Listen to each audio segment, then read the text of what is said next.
Monkey pox से अभी तक 1 लाख लोग से भी ज़्यादा इन्फेक्टेड हो चुके हैं, जिसमें से करीब 200 लोग मारे जा चुके हैं एंड अभी तक 121 कंट्री में फैल चुके हैं इंक्लूडिंग इंडिया।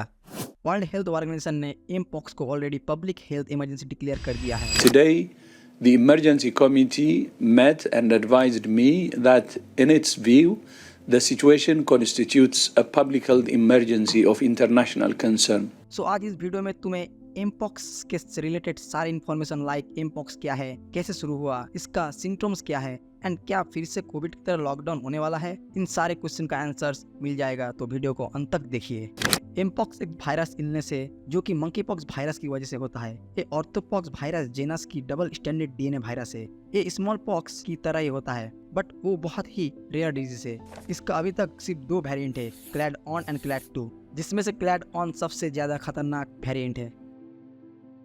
बट ये कोई नया वायरस नहीं है। सन 1958 में डेनमार्क की डेनिस लेबोरेटरी में 2 बंदर की बॉडी से वायरस डिस्कवर हुआ था। एक्चुअली में इस वायरस का असली ओरिजिन अफ्रीका में रहने वाले रैट्स, डॉर्मिस एंड स्क्वायरल से आया है। पहला इंसान जो इस वायरस से इन्फेक्टेड हुआ था वो था 1970 में democratic Republic of the Congo में एक 9 महीने का बच्चा।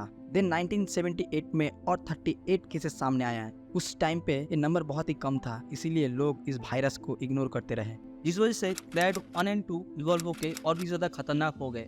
2022 में क्लैड 2 की वजह से ग्लोबल आउटब्रेक शुरू हुआ था एंड रिसेंटली 2024 में क्लैड 1 की वजह से आउटब्रेक हुआ था। 2022 एंड 23 में 99,000 लोग इन्फेक्टेड हुए थे, जिसमें 207 लोग की डेथ हुई थी। पर 2024 के आउटब्रेक में सिर्फ 21,000 केसेस सामने आए, जिसमें से अप्रोक्सीमेटली 500 लोग मारे गए। बट ये कोई ग्लोबल पैंडेमिक नहीं है। ज्यादातर केसेस अफ्रीका के democratic Republic of Congo and उसके आसपास वाले कंट्री से आए हैं। ऑल्दो अफ्रीका के बाद कुछ कंट्रीज लाइक स्वीडन, यूएस से 1-2 केसेस सामने आए हैं। So what about India? क्या इंडिया में भी इन्फेक्टेड पाए गए हैं? वेल, अभी तक इंडिया में कोई भी केस नहीं देखे गए हैं। फिर भी जो लोग अफ्रीका एंड अदर कंट्रीज से इंडिया में आते हैं उनके लिए प्रिकॉशंस लेना जरूरी है।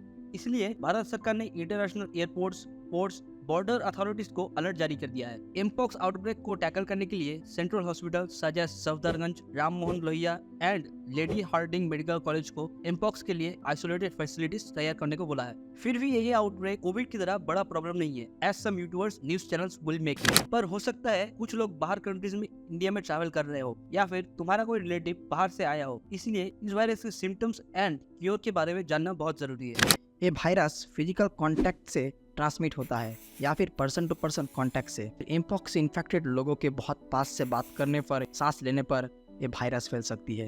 एंड ऑल्सो किसी भी कॉन्टामिनेटेड सरफेस या फिर ऑब्जेक्ट को छूने पर ये वायरस शरीर में फैल सकती है। स्मॉल पॉक्स से रिलेटेड होने की वजह से ये वायरस के सिम्टम्स भी थोड़ी बहुत सिमिलर है, लाइक रैशेस, बुखार, सर दर्द, बैक पेन एंड सबसे इम्पोर्टेंट स्वॉलन लिम्फ। ये सिम्टम्स नॉर्मली 2 से 4 वीक तक देखा जा सकती है, बट कमजोर शरीर में ज्यादा दिन तक रह सकती है। सो अगर तुम किसी के साथ फिजिकली कांटेक्ट में हो जो एमपॉक्स से इन्फेक्टेड है, सो तुम्हारे एमपॉक्स होने के चांसेस हैं। बट इंडिया में अभी तक कोई केसेस सामने नहीं आए हैं, सो अभी के लिए ये तो कोई प्रॉब्लम नहीं है। क्या एमपॉक्स का वैक्सीन है? Yes, but not exactly. Small pox के लिए यूज होने वाले 2 वैक्सीन एमपॉक्स के अगेंस्ट भी यूज किया जा रहा है। नाउ तुम्हें अभी इस वायरस के सिम्टम्स एंड क्योर के बारे में पता है। सो अभी बात करते हैं इस वीडियो की सबसे इम्पोर्टेंट पार्ट की। ये कोई नया अननोन वायरस नहीं है like COVID. There is nothing to fear about this. कुछ न्यूज चैनल इसको बहुत ही एग्जैचुरेट करके as you already know, India में एज ऑफ 29 अगस्त अभी भी कोई केस सामने नहीं आया है। अभी सिर्फ अफ्रीका के कुछ नेशन में ही ये एक बड़ा प्रॉब्लम है। सो डेफिनेटली लॉकडाउन 2.0 तो नहीं होने वाला है, but there are possibilities, so just be alright.